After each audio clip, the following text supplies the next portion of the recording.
Student, स्वागत है आप लोगों का आपके अपने चैनल अविनाश मैथ्स क्लासेस में।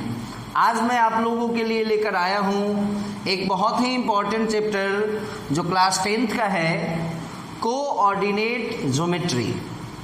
आज हम लोग इस वीडियो में कोऑर्डिनेट ज्योमेट्री चैप्टर के बारे में पढ़ेंगे क्लास 10th का। जैसा कि आप लोगों को याद होगा my dear student, class 9th में भी एक चैप्टर पढ़ना था कोऑर्डिनेट ज्योमेट्री, बट उस चैप्टर में आप लोग कुछ खास नहीं पढ़े होइएगा। उस चैप्टर में केवल आप लोगों को बताया गया था कि कोई भी जो ऑर्डर्ड पेयर होता है, कोई भी जो पॉइंट होता है, फॉर एग्जांपल सपोज कीजिए ये हमारा पॉइंट है 2 - 3, तो आपको क्लास 9th के कोऑर्डिनेट ज्योमेट्री चैप्टर में पढ़ाया गया था कि यह जो पॉइंट होगा वह किस क्वाड्रेंट में होगा। जैसा कि आपको पता है कि 4 क्वाड्रेंट होता है, फर्स्ट, सेकंड, थर्ड, फोर्थ। तो ये किस क्वाड्रेंट में होगा ये आप लोगों ने पढ़ा, या मान लीजिए आपने पढ़ा कि ये किस क्वाड्रेंट में होगा, उसके बाद आपने पढ़ा कि ये कहाँ पे होगा, इसको लोकेट करना आप लोगों ने पढ़ा। आपको शायद याद होगा ये हमारा एक्स एक्सिस है और ये हमारा वाई एक्सिस है, और ये हमारा एक्स एक्सिस है और ये वाई एक्सिस है। ये जो हमारा क्वाड्रेंट होता है इसको हम लोग फर्स्ट क्वाड्रेंट बोलते हैं, ये हमारा सेकंड क्वाड्रेंट है, और ये हमारा थर्ड क्वाड्रेंट है, और ये हमारा फोर्थ क्वाड्रेंट है। तो आप अगर इस पॉइंट को देखें तो हमारा यह पॉइंट है 2 - 3, इट मीन्स प्लस माइनस। तो ये जो पॉइंट होगा ये क्वाड्रेंट नंबर 4th में होगा। और उसके बाद आपने यह भी पढ़ा था क्लास 9th में, यह पॉइंट क्वाड्रेंट नंबर 4th में होगा, लेकिन क्वाड्रेंट नंबर 4th में कहाँ पे होगा। तो देखिए यहाँ पे ये हमारा ओरिजिन होता है, सबको पता है 1 2 3 4 5 6।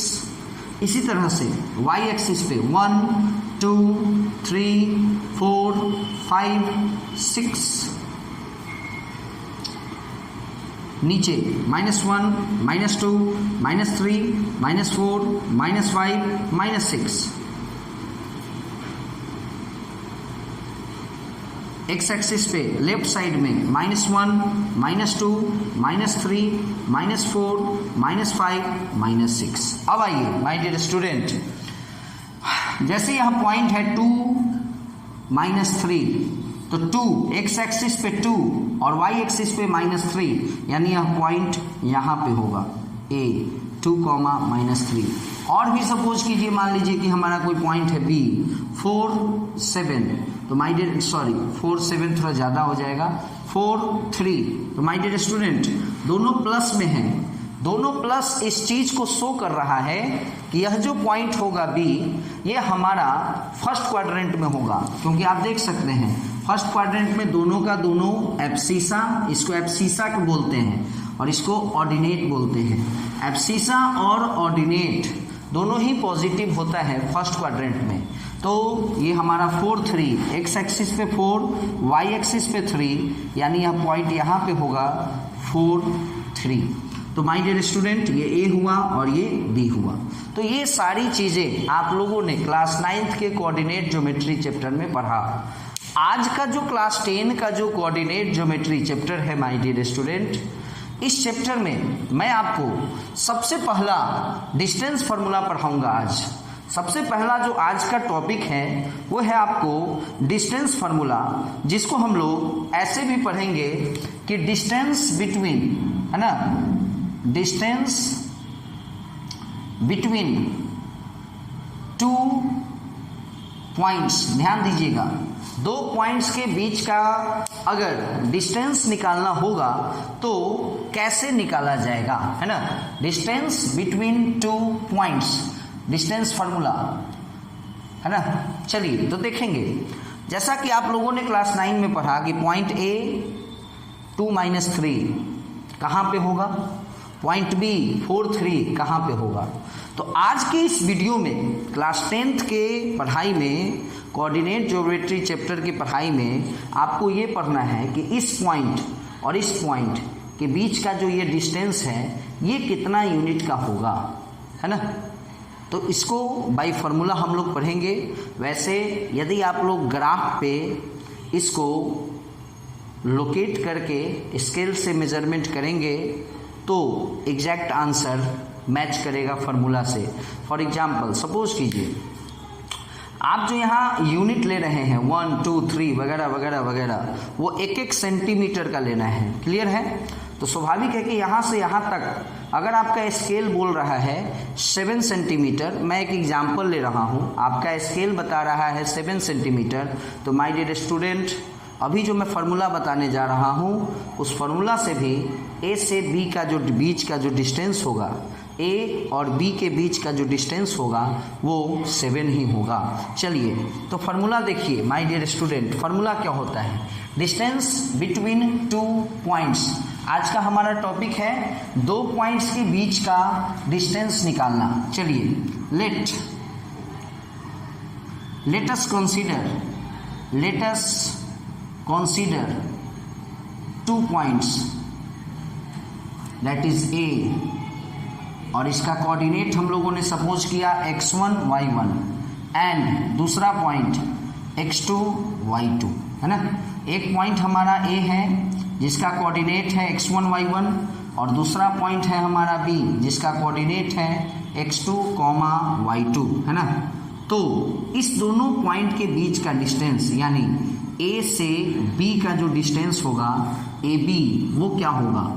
तो देखिए फार्मूला क्या होता है, पहले आप फार्मूला समझिए कि फार्मूला क्या होता है, उसके बाद समझाएंगे कि ये फार्मूला कैसे होता है। मैं आपको इस वीडियो में ये भी समझाऊंगा कि ये फार्मूला कैसे होता है। पहले आप समझिए कि फार्मूला क्या होता है।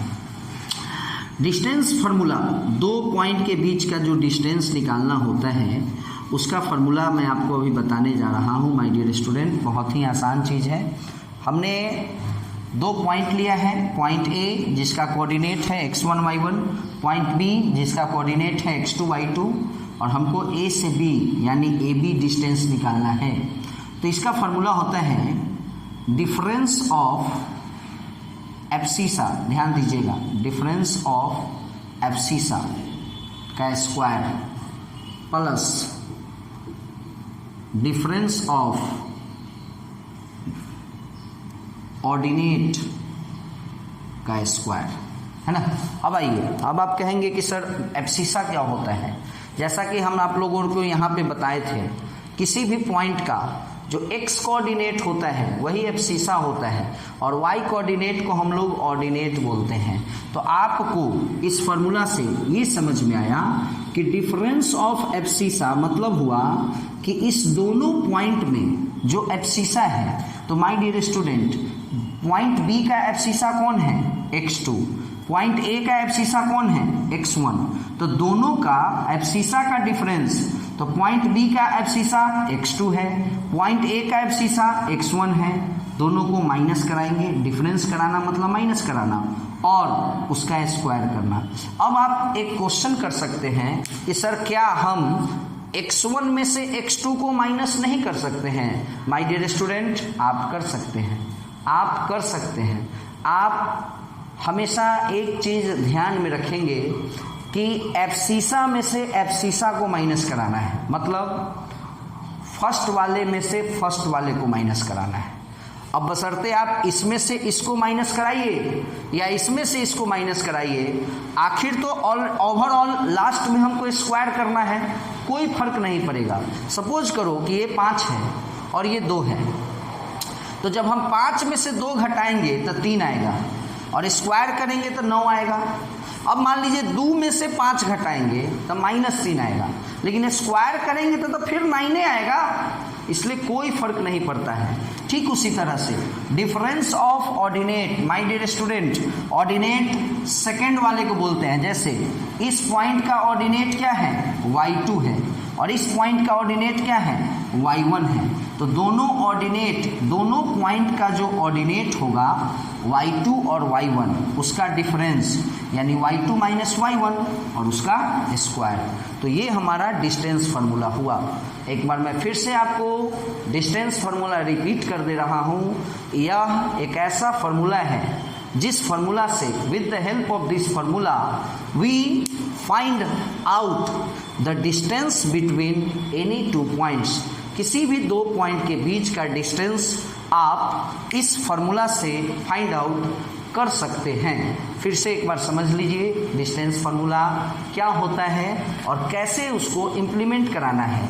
कोई भी दो पॉइंट है, सपोज कीजिए पॉइंट ए है और एक पॉइंट हमारा बी है।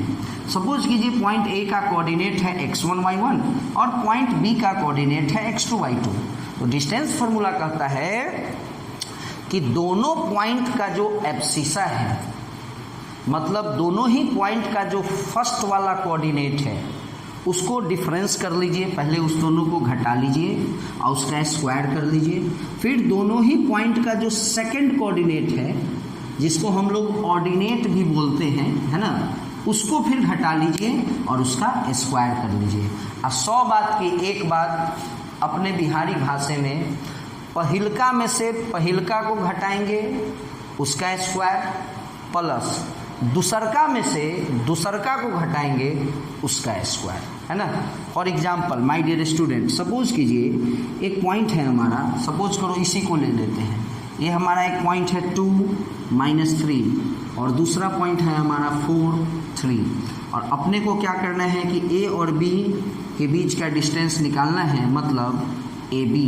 तो देखिए कैसे निकलता है, how to find the distance between A and B. A B is equal to, आप देख सकते हैं एक बड़ा सा रूट पहले लगाना है, रूट लगा दिए।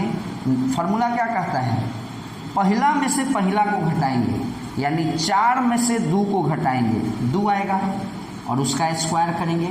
फिर दूसरा में से दूसरा घटाएंगे तो 3 घटाना है, माइनस, लेकिन घटाना किसको है, बात को समझिए। सेकंड में से सेकंड को माइनस कराते हैं, तो माय डियर स्टूडेंट सेकंड में यहाँ क्या है, 3 है, वेरी गुड। अब फिर माइनस कराना है, करा लिए माइनस, लिख दिए, लेकिन किसको, तो -3 को, इसलिए ये +3 हो जाएगा और ये हमारा बन जाएगा 6 और 6 का फिर स्क्वायर करना होगा। तो ओवरऑल यहाँ 36 और 4 40 आ जाएगा। अब बताइए क्या मैं इस 40 को इस तरह से लिख सकता हूँ ना, जिसको हम लोग प्राइम फैक्टराइजेशन बोलते हैं।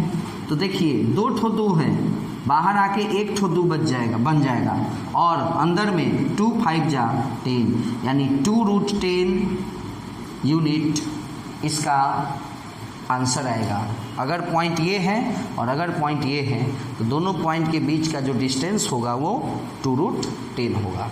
अब आइए, तो माय डियर स्टूडेंट, अभी तक के वीडियो से आपको ये तो कंफर्म हो गए होंगे कि डिस्टेंस कैसे निकलता है, बट आपके दिमाग में अभी भी एक सवाल उठ रहा होगा कि भाई ये जो फार्मूला है आखिर ये सही है कि गलत है, कहाँ से आया, नहीं आया।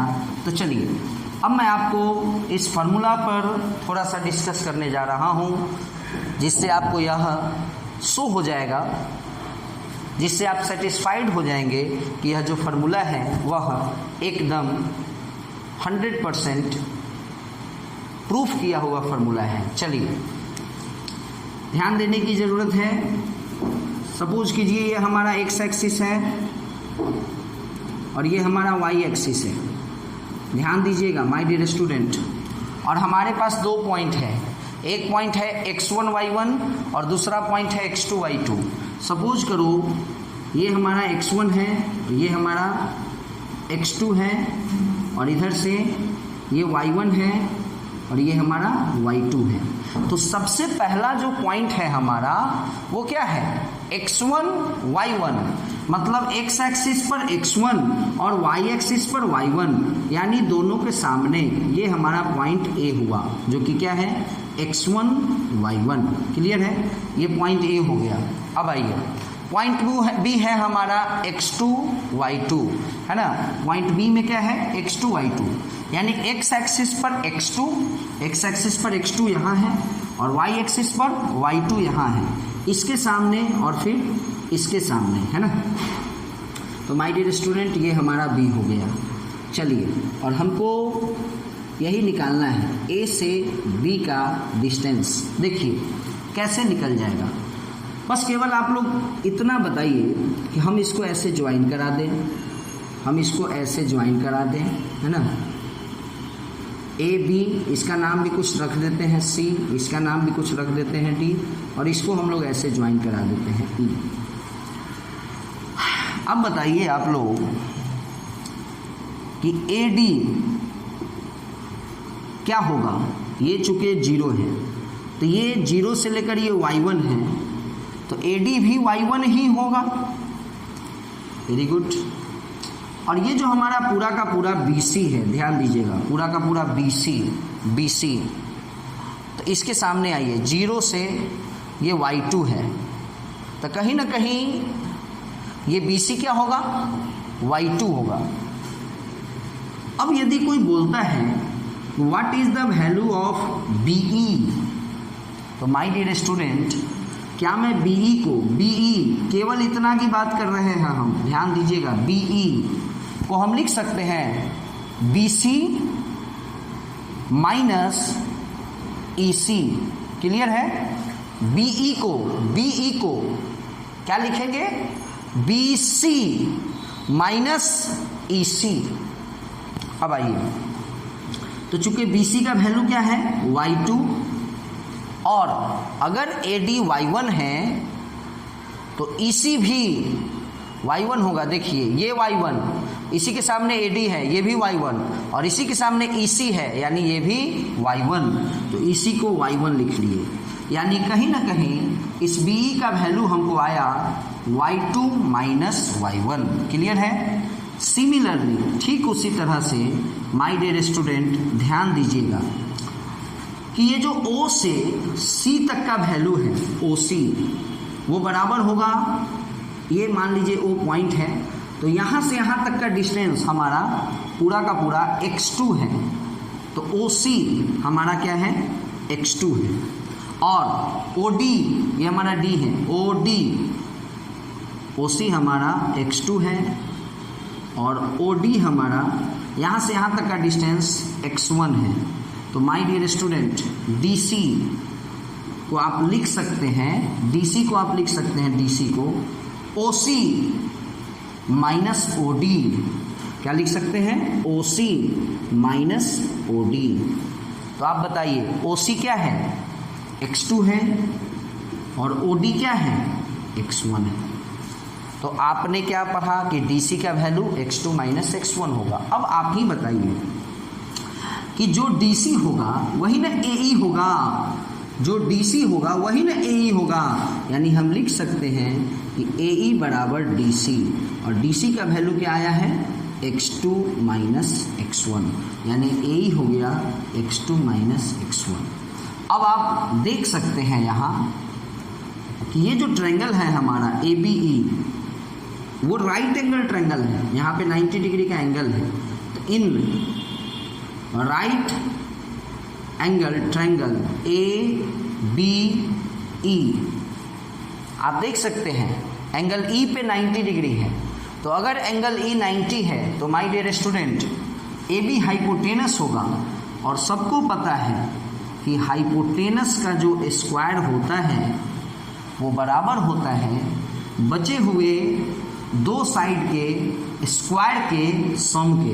तो अगर हम AB का स्क्वायर लिए हैं तो AB हाइपोटेनस है, तो हाइपोटेनस का स्क्वायर बराबर होगा BE का स्क्वायर प्लस AE का स्क्वायर। अब देखने वाली बात यह है कि अगर ये AB का स्क्वायर इतना है तो माय डियर स्टूडेंट AB कितना होगा? रूट हो जाएगा। बात को समझिए, मान लीजिए कहीं लिखा है कि AB का स्क्वायर 36 है, तो AB क्या होगा? रूट 36 होगा। ठीक उसी तरह से अगर AB स्क्वायर इतना है पाइथागोरस थ्योरम से, तो AB क्या होगा? इसी में रूट लग जाएगा, यानी BE square plus AE square. बस हो गया, आपका डिस्टेंस फार्मूला कंप्लीट है। आपको याद होगा हम लोगों को काम क्या था? एक पॉइंट A था, एक पॉइंट B था, और A और B के बीच का डिस्टेंस निकालना था। यानी ए बी निकालना था, ए बी। अब आइए बी ई स्क्वायर, अभी अभी हमने बी ई को क्या पढ़ा है कि बी ई किसके बराबर है, y2 माइनस y1 का स्क्वायर, वेरी गुड, प्लस ए ई स्क्वायर, ए ई क्या पढ़ा है हम लोगों ने, ए ई x2 माइनस x1 का स्क्वायर, x2 माइनस x1 का स्क्वायर हो गया। यही हमारा डिस्टेंस फार्मूला है। अब इसमें ये मत सोचिए कि सर आपने जो फार्मूला लिखा है उसमें x2 माइनस x1 पहले लिखा है। अरे भैया पहले और बाद से मतलब नहीं होता है, मतलब ये है कि दोनों के बीच में प्लस है ना, 5 में 4 ऐड करेंगे या 4 में 5 ऐड करेंगे, कोई फ़र्क नहीं पड़ता है। अगर ज़्यादा ही आपको मन ये कर रहा है तो आप इसी फार्मूला को x2 माइनस x1 को पहले लिखें और फिर y2 माइनस y1 को बाद में लिखें। चलिए, तो ये हमारा डिस्टेंस फार्मूला था जिसको हमने आपको समझाया भी, एक क्वेश्चन भी कराया और इस फार्मूला को हमने प्रूव भी कराया। अब देखिए, जितना ज़्यादा प्रैक्टिस माय डियर स्टूडेंट आप कर सकते हैं डिस्टेंस फार्मूला से रिलेटेड, उतना ज़्यादा प्रैक्टिस आप कीजिए, आपके लिए उतना ही बेनिफिशियल होगा, है ना। मैं आपको फिर से बता दूं कि टीचर कुछ नहीं करेगा, है ना, टीचर का काम होता है पढ़ाना, जो मैं पढ़ा दिया। अब मैटर ये है कि आप कितना ज़्यादा क्वेश्चन प्रैक्टिस करते हैं। अब कोई बच्चा डिस्टेंस फार्मूला से रिलेटेड 10 क्वेश्चन बनाएगा और यदि कोई बच्चा डिस्टेंस फार्मूला से रिलेटेड 50 क्वेश्चन बनाएगा तो स्वाभाविक है कि एग्ज़ाम में जो बच्चा 50 क्वेश्चन बना करके गया है उससे एग्ज़ाम में क्वेश्चन प्रॉब्लम नहीं होगा और एग्ज़ाम में जो भी क्वेश्चन पूछा जाएगा वह बच्चा उस क्वेश्चन को बना लेगा। और जो बच्चा कम प्रैक्टिस करके जाएगा वो एग्ज़ाम में आता हुआ क्वेश्चन भी उससे नहीं बन पाएगा। चलिए माय डियर स्टूडेंट, तो अभी तक के वीडियो में आपने देखा कि डिस्टेंस फार्मूला क्या है, डिस्टेंस फार्मूला किस चीज़ में काम आता है। डिस्टेंस फार्मूला 2 पॉइंट के बीच का डिस्टेंस निकालने में काम आता है। आपके सामने हमने 2 पॉइंट लिया, दोनों पॉइंट के बीच का डिस्टेंस भी निकाल कर बताया। उसके बाद हमने डिस्टेंस फार्मूला को प्रूफ भी करा दिया, है ना। चलिए अब बारी है कुछ और भी बात बताने की, है ना। लाख मान लीजिए, जैसे सपोज कीजिए एक क्वेश्चन है हमारे सामने दिख गया है इसलिए बता दे रहे हैं। एक हमारा पॉइंट है R और दूसरा पॉइंट है हमारा S। देखिए कितना आसान क्वेश्चन है ये। आपको देखने में भले ही थोड़ा सा हार्ड लग रहा है बट बहुत ही आसान क्वेश्चन है, सुनिएगा, है ना। ये R हमारा एक पॉइंट है a plus B comma a minus B और S हमारा एक पॉइंट है a माइनस बी और माइनस a माइनस बी, यानी यही x1 है और यही y1 है और यही x2 है और यही y2 है। यानी कॉमा को देखना है, कॉमा से पहले वाला समझिए वो फर्स्ट वाला हुआ और कॉमा के बाद वाला समझिए वो सेकंड वाला हुआ। तो फार्मूला हम लोगों ने पढ़ा है कि फर्स्ट वाले में से फर्स्ट वाले को घटाना है। तो देखेंगे यहाँ a माइनस बी है, फर्स्ट वाला क्या है a माइनस बी है और यहाँ फर्स्ट वाला क्या है a प्लस बी है।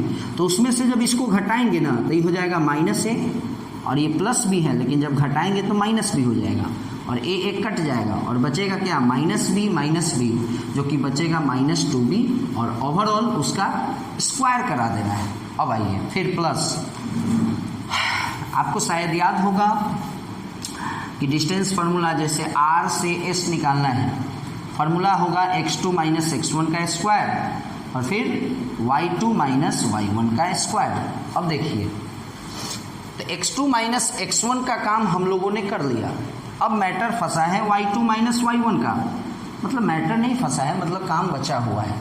y2 जो भी है उसको लिख लीजिए, लिख लिए। अब माइनस y1, देखिए माइनस है, चूँकि ये माइनस भी है तो ये प्लस भी हो जाएगा। माय डियर स्टूडेंट, इसमें से इसको माइनस करा रहे हैं तो माइनस का एक असूल होता है कि जो भी साइन पहले से है वह साइन चेंज हो जाएगा। जैसे वो है माइनस a माइनस बी, उसको हम लोग सीधे लिखेंगे और उसमें से ना इसको माइनस कराना है, तो फिर माइनस ए और ये माइनस भी है सो प्लस बी बनेगा। और आप देख सकते हैं कि बी भी कट जाएगा और यहाँ बचेगा माइनस ए जो कि -2a होगा। तो y2 माइनस y1 का काम हमने किया और उसका वैल्यू आया -2a, और उसका भी हम लोगों को क्या करना है माय डियर स्टूडेंट, स्क्वायर करना है। तो अब देखिए -2b का स्क्वायर, माइनस का स्क्वायर प्लस हो जाएगा, 4b स्क्वायर 4a स्क्वायर, आराम से आप 4 कॉमन ले सकते हैं, b square plus a square बचेगा, तो आप उसको a square plus b square भी लिख सकते हैं। सबको पता है कि 4 का स्क्वायर रूट 2 हो जाएगा और a square plus b square अंदर में ही लिखेंगे। ये हमारा इस क्वेश्चन का आंसर हुआ। तो माय डियर स्टूडेंट, मैं विश्वास करता हूँ कि आप लोगों को डिस्टेंस फार्मूला समझ में आया है। अब आइए और भी कुछ बात हम आप लोगों को अभी बताएंगे इस वीडियो के माध्यम से, जिससे कि आप जिस किसी भी बुक से कोऑर्डिनेट ज्योमेट्री को बनाने चलिएगा तो डिस्टेंस फार्मूला वाला जो एक्सरसाइज होगा उस एक्सरसाइज का क्वेश्चन आप लोगों से आराम से बने। जैसे एक टर्म होता है माय डियर स्टूडेंट कोलिनियर, इसका मतलब समझिए। कोलिनियर का मतलब व्हेन 3 और more than 3 points lie on same straight line, then the points are collinear। चलिए ध्यान देने की बात है, यानी मान लीजिए आपके पास 3 पॉइंट हैं A B C, 3 से ज़्यादा भी हो सकता है माय डियर स्टूडेंट, बट 3 से कम नहीं। हमने क्या लिखा है, व्हेन 3 और मोर देन 3 पॉइंट्स, मतलब या तो 3 या 3 से अधिक पॉइंट अगर किसी एक ही स्ट्रेट लाइन में आ गया तो समझना है कि यह तीनों का तीनों पॉइंट कोलिनियर होगा। अब आपको कोऑर्डिनेट ज्योमेट्री चैप्टर के डिस्टेंस फार्मूला वाले एक्सरसाइज में ऐसा क्वेश्चन आपको दिखेगा कि सो डैट आपके पास 3 पॉइंट होगा, है ना, A B और comma C, so that A B C are collinear. आपको क्या शो कराना है कि ये तीनों का तीनों पॉइंट्स कोलिनियर है। चलिए मैं एक क्वेश्चन आप लोगों को बुक से खोज कर यहाँ लिख दे रहा हूँ और उसको मैं आप लोगों को प्रैक्टिस भी करा दे रहा हूँ। सबसे पहले तो कोलिनियर का मतलब समझाए हैं, लेकिन थोड़ा सा और समझाना है। सपोज कीजिए कि ये 3 पॉइंट है, A 1 -1, B 5 2, C 9 5, और हमको इस तीनों पॉइंट को कोलिनियर प्रूफ कराना है। अब आइए, तो कोलिनियर वर्ड का मतलब तो हम लोगों ने समझा, but with the help of distance formula की मदद से कैसे किसी 3 पॉइंट को कोलिनियर प्रूफ किया जाता है। सपोज करो ये 5 आया, सेंटीमीटर नहीं, सीधे 5 यूनिट समझो, और ये माय डियर स्टूडेंट 4 यूनिट आया, और अगर ये पूरा का पूरा ना 9 यूनिट आ गया तो समझिए कि ये तीनों स्ट्रेट लाइन में है। तभी ऐसा हुआ है, क्योंकि अगर ये तीनों स्ट्रेट लाइन में नहीं होगा माय डियर स्टूडेंट, और अगर इस तीनों को ज्वाइन कराएंगे तो अवश्य ही एक ट्रायंगल बनेगा। और ट्रायंगल का एक नियम होता है कि sum of 2 side greater than 3rd side. ध्यान दीजिएगा, कोई भी 3 पॉइंट अगर आपको दिया है, अगर उस तीनों पॉइंट को आप एक दूसरे से कनेक्ट कीजिएगा तो 2 ही केस बनता है। पहला कि अगर वह कोलिनियर नहीं है तो तीनों पॉइंट मिल करके एक ट्रायंगल बनेगा, और नहीं तो तीनों का तीनों पॉइंट एक स्ट्रेट लाइन में हो जाएगा, तो जिसको हम लोग कोलिनियर बोलते हैं। ट्रायंगल अगर बन गया तो ट्रायंगल का एक नियम है भैया कि किसी भी दो साइड का सम तीसरे साइड से बड़ा होता है,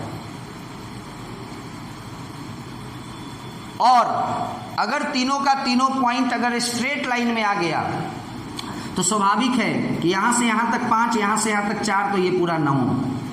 यानी 100 बात की एक बात कि अगर कोलिनियर प्रूफ करना है तो AB प्लस BC बराबर AC हो जाए। किसी भी दूगों का सम तीसरे के बराबर हो जाए। अच्छा, ये जरूरी नहीं है कि AB प्लस BC, सपोज कीजिए कि EC है और EB है, तो यहाँ क्या हो जाएगा, AC प्लस BC बराबर AB हो जाएगा। या मान लीजिए यहीं पे C है, यहाँ पर A है, तो क्या हो जाएगा, AC प्लस AB बराबर BC। यानी 100 बात की एक बात कि A दिया है, B दिया है, C दिया है, A और B दिया है तो AB निकल जाएगा, वेरी गुड। B और C दिया है तो BC निकल जाएगा, वेरी गुड। और फिर A से C AC निकालना है। सबसे पहले कोलिनियर प्रूफ करना है तो सबसे पहले तीनों लेंथ निकालिए, AB BC AC, और उसके बाद देखिए किसी न किसी दूगों का सम तीसरे के बराबर हो ही जाएगा। जैसे सबसे पहले हम AB निकालते हैं, डिस्टेंस फार्मूला याद कीजिए। डिस्टेंस फार्मूला कहता है कि एक बड़ा सा रूट दे दीजिए, दे दिए। AB निकालना है, पहिलका में से पहिलका को घटाइए, 5 में से 1 घटाइए, 4, 4 का स्क्वायर 16, वेरी गुड, प्लस दूसरा में से दूसरा यानी 2 घटाना है, माइनस, और इसमें का दूसरा क्या है, -1 है, इसलिए ये +1 हो जाएगा। 2 1 3, 3 का स्क्वायर 9, वेरी गुड। सबको पता है 16 और 9 25 होता है, और सबको पता है कि 25 का रूट 5 होता है, वेरी गुड। ये हमारा AB आया है। अब आइए BC पर, फिर BC, A की कोई बात नहीं होगी यहाँ, हमको जो कुछ भी बात करना होगा B और C का करेंगे। तो बात क्या करेंगे, पहिला में से पहिला को घटाएंगे, 9 में से 5 गया 4, 4 का स्क्वायर 16, 5 में से 2 गया 3, 3 का स्क्वायर 9, यहाँ भी 25, यहाँ भी 5। अब हमारे पास AB निकाल गया, BC निकल गया। अब हम लोगों को डायरेक्ट AC निकालना है, यानी B का कोई काम नहीं होगा, इस B का कोई काम अब नहीं रह गया है। AC, C के फर्स्ट वाले में से A के फर्स्ट वाले को घटाएंगे तो 9 -1, 8, 8 का स्क्वायर 64, सेकंड वाला 5, और यहाँ सेकंड वाला -1, तो 5 माइनस, अब फिर -1 +1, 5 + 1 6, 6 का स्क्वायर 36, और जोड़ेंगे तो 100, रूट करेंगे तो 10। तो आप देख सकते हैं कि AB प्लस BC का जो वैल्यू हुआ वह AC के बराबर हुआ। दिस शोज दैट कि this points that is A, B and C all lie in a straight line. यह इस चीज को साबित कर रहा है कि तीनों का तीनों पॉइंट एक स्ट्रेट लाइन में है, और अगर 3 पॉइंट या 3 से अधिक पॉइंट स्ट्रेट लाइन में होता है तो वह पॉइंट्स कोलिनियर कहलाता है। तो यह साबित हो गया माय डियर स्टूडेंट कि ये तीनों पॉइंट कोलिनियर था, है ना। तो इस तरह से आपको क्वेश्चन प्रूफ हो गया। अब देखिए, हो सकता है कहीं आपको ऐसा आए, √8, मान लीजिए आपको आ गया √18। अब आप देखिए, √8 का मतलब होता है 2√2, √18 का मतलब होता है 3√2, है कि नहीं। और मान लीजिए AC आ गया √50, तो आप इसको देखिएगा ना, तो जोड़ करके सोचिएगा कि इसके बराबर ले आए तो होगा नहीं, लेकिन √8 को पहले लिखिए 2√2। देखिए कैसे लिखते हैं, 8 का प्राइम फैक्टराइजेशन करते हैं, 2 को 2 तो 1 को 2, और ये 2 अकेले बच गया इसलिए √2, क्लियर है। उसी तरह √18 का करेंगे, उसी तरह √50 का करेंगे। अब आप देखने से ही लग जाएगा कि 3 गो रूट 2 और 2 गो रूट 2 5 गो रूट 2। चलिए माय डियर स्टूडेंट, यह चीज़ आप लोगों को बताना ज़रूरी था, जो कि हमने बता दिया। अब आइए, अब मैं आपको बताऊंगा एक टाइप का और क्वेश्चन। कोलिनियर का मतलब समझ गए। जब कभी भी 3 पॉइंट्स होगा, माय डियर स्टूडेंट ध्यान देने की ज़रूरत है, जब कभी भी 3 पॉइंट्स होंगे तो 2 ही चीज़ हो सकता है, या तो तीनों पॉइंट को मिलाएंगे तो ट्रायंगल बनेगा, और नहीं तो अगर ट्रायंगल नहीं बना तो समझो कि वह तीनों पॉइंट स्ट्रेट लाइन में होगा। तो स्ट्रेट लाइन में होगा तो उसको कोलिनियर बोलते हैं, और अगर तीनों का तीनों पॉइंट स्ट्रेट लाइन में नहीं हुआ यानी ट्रायंगल बनेगा, तो ट्रायंगल के केस में अब एक सवाल उठता है कि ट्रायंगल तो बहुत तरह का होता है। तो बारी बारी से अब हम आपको बताने जा रहे हैं कि कौन ट्रायंगल कब होगा। जैसे इक्विलेटरल ट्रायंगल, दूसरा आइसोसेलेस ट्रायंगल, तीसरा स्केलेन ट्रायंगल, और एक बड़ी ही इंपॉर्टेंट है राइट एंगल ट्रायंगल। आपके सिलेबस में बस इससे ज़्यादा का चर्चा नहीं है। अब आइए, सपोज कीजिए आपको ए दिया है, आपको बी दिया है और आपको सी दिया है, और आपने आंख बंद किया, ए बी निकाला, बी सी निकाला, ए सी निकाला।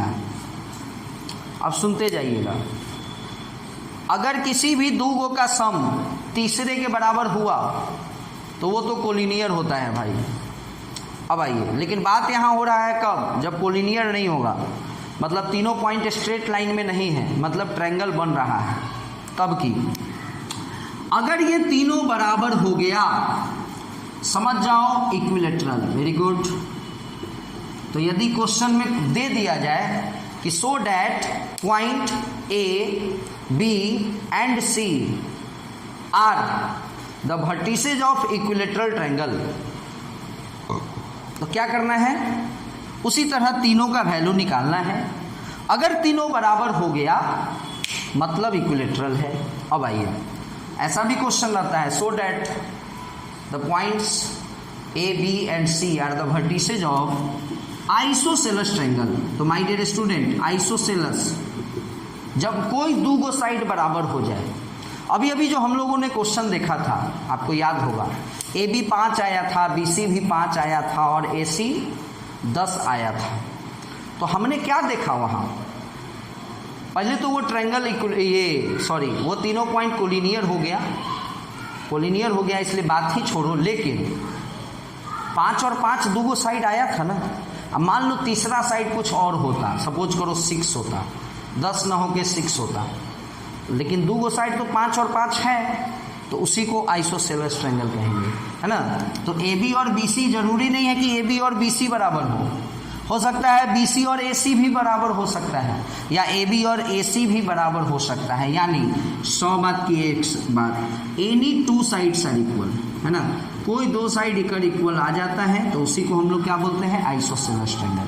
तीसरा कहानी है स्केलेन ट्रायंगल का। All sides are of different length. अगर तीनों का तीनों आपने निकाला और तीनों अलग अलग आ गया, कोई 3 आया, कोई 5 आया, कोई 7 आया, तो उस केस में स्केलेन ट्रायंगल होगा। हालांकि बहुत नहीं के बराबर ही रहता है स्केलेन ट्रायंगल का क्वेश्चन, बट मैं जानकारी के लिए बता दिया हूँ। अब आइए राइट एंगल ट्रायंगल। जैसा कि सबको पता है, हाइपोटेनस स्क्वायर बराबर P square plus B square. अगर ये क्राइटेरिया सेट हो रहा है, सपोज करो ए बी 8 है, बी सी 6 है और ये 10 है, बराबर बराबर नहीं है, ए बी 8 है, बी सी 6 है, ए सी 10 है। 8 का स्क्वायर 64, 6 का स्क्वायर 36, जोड़ेंगे तो 100, जोड़ेंगे तो 100, और अकेला 10 का स्क्वायर 100। तो इस तरह का केस अगर होता है तो राइट एंगल ट्रायंगल कहेंगे। अब आइए, सपोज करो ए बी 5 है, सपोज करो बी सी भी 5 है, और सपोज करो ए सी 5√2 है। आपको हमने बताया है 5√2 कब हो जाता है। जैसे सपोज करो √50 आया, तो √50 को 5√2 लिखते हैं। कैसे लिखते हैं, आ रहा है आप लोगों को प्राइम फैक्टराइजेशन करके। तो 50 का प्राइम फैक्टराइजेशन 5 गुने 5 गुने 2, तो 2 गो 5, इसलिए 1 गो 5 हो गया। 2 अकेला बच गया, इसलिए √2। अब आइए, जैसा कि आप देख सकते हैं कि सबसे बड़ा ये है 5√2, इसलिए जो सबसे बड़ा है वही तो हाइपोटेनस होता है। तो अगर ऐसा केस आता है तो सबसे पहले तो आप देख सकते हैं कि ये दोनों बराबर है, मतलब आइसोसेलस हुआ। दूसरा, 5 का स्क्वायर 25, फिर से 5 का स्क्वायर 25, जोड़ेंगे 50, और अगर इस 5√2 का स्क्वायर करें तो भी 50। मतलब अगर ये केस आया तो इसमें आइसोसेलस भी होगा और राइट एंगल ट्रायंगल भी होगा। तो ऐसा भी क्वेश्चन आपके बुक में होगा, जिसमें क्वेश्चन रहेगा so that the points A B and C are the vertices of an isosceles right angle triangle. मतलब दोनों ही बात रहेगा। चलिए my dear student, coordinate geometry के फर्स्ट एक्सरसाइज का डिस्टेंस फार्मूला टॉपिक हमने आपको पढ़ाया। मैं ये नहीं बोल रहा हूँ कि इस वीडियो के माध्यम से पूरा का पूरा फर्स्ट एक्सरसाइज कंप्लीट हो गया, नहीं, बट आखिर एक वीडियो कितना लंबा हम बनाएंगे। तो माय डियर स्टूडेंट, इतना पढ़ाई होने से जितना क्वेश्चन आपसे बन पा रहा है उसको निकालिए और उसको बनाइए। जैसे हर वो क्वेश्चन जिसमें कोलिनियर प्रूफ करना होगा बन जाएगा। हर वो क्वेश्चन जिसमें कोई पार्टिकुलर ट्रायंगल के बारे में बोला जा रहा है कि इसको इक्विलेटरल प्रूफ कीजिए, इसको आइसोसेलस कीजिए, इसमें स्केलन प्रूफ कीजिए, इसको राइट एंगल ट्रायंगल प्रूफ कीजिए, बन जाएगा। एंड अगर क्वेश्चन है find the distance between the points, वो भी क्वेश्चन बन जाएगा। अब आइए, एक चीज़ और जो हमारे दिमाग से थोड़ा सा उतर गया है, पहले ही बता देना चाहिए था, लेकिन चलिए कोई बात नहीं। जैसे एक लाइन में बन जाएगा। सपोज करो कोई पॉइंट है x1 y1 और इसका डिस्टेंस हमको ओरिजिन से निकालना है। ओरिजिन मतलब क्या होता है, 0 0, यानी ये पॉइंट है हमारा O और ये पॉइंट है A, यानी O से A, OA। तो ओरिजिन का मतलब होता है 0 0। तो माय डियर स्टूडेंट, x1 में से 0 घटाएंगे तो x1 ना बचेगा स्क्वायर, और फिर y1 में से 0 घटाएंगे y1 ना बचेगा स्क्वायर। मतलब ओरिजिन के केस में डिस्टेंस क्या होता है, तो एक पॉइंट तो हमारा ओरिजिन है, लेकिन एक पॉइंट जो दिया हुआ है बस उसके एब्सिसा का स्क्वायर प्लस उसके ऑर्डिनेट का स्क्वायर। तो ये स्टार्टिंग में ही बताना चाहिए था, लेकिन चलिए कोई बात नहीं है। इतना अंडरस्टैंडिंग तो बच्चे को भी होता है कि डिस्टेंस बिटवीन 2 पॉइंट्स, एक पॉइंट दिया हुआ है और एक पॉइंट बोला जा रहा है ओरिजिन, मतलब 0 0, आराम से बन जाएगा। तो okay my dear student, video को देखिए और इस वीडियो के हेल्प से क्लास 10th का जो चैप्टर है हमारा कोऑर्डिनेट ज्योमेट्री चैप्टर, उसका जो सबसे पहला जो एक्सरसाइज है हमारा डिस्टेंस फार्मूला का, उस एक्सरसाइज का अप्रॉक्स 50% क्वेश्चन आप लोग सॉल्व कर लीजिएगा। हमारे नेक्स्ट वीडियो में मैं आपको और भी कुछ क्वेश्चन बताऊंगा, जिसके बाद आपका डिस्टेंस फार्मूला वाला एक्सरसाइज कंप्लीट हो जाएगा। ओके माय डियर स्टूडेंट, फिर मिलेंगे अगले वीडियो के साथ। तब तक के लिए वीडियो को देखिए, एंजॉय कीजिए और अपने अपने बुक से, जिसके पास जो बुक है, कोई बुक का कोई ये नहीं है, RS Agarwal, RD Sharma, KC Sinha, NCERT, जिसके पास जो बुक है, वीडियो को देखिए, क्वेश्चन को बनाइए, अगले वीडियो का इंतज़ार कीजिए। तब तक के लिए बाय।